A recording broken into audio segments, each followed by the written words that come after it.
Okay, medyo natagalan tayo dito sa Tusunrang to. Ito yung nabilhan na may-ari ng fake na output, kaya nag-provide tayo ng sarili natin ng output. Ito yung mga parts niya, although hindi ko pa nilagyan ng kompleto yung iba kasi gusto ko munang i-pre-run.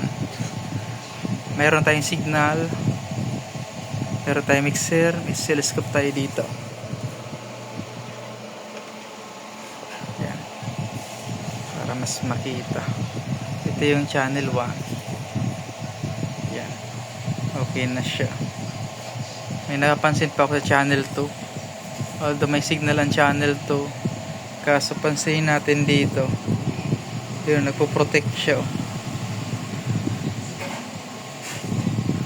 So tingnan natin kung nag-limit,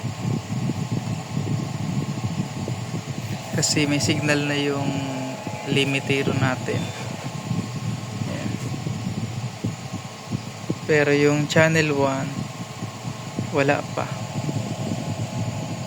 Yan, dalawa yung nangyaring problema dito, nag-shorted to, lahat ay sira. Almost maubos yung output. Nagdagdag lang ako dito. Ito hindi ko lang kinumpleto. Nagdagdag lang tayo yung mga output para ma-pre-run natin. Ayan.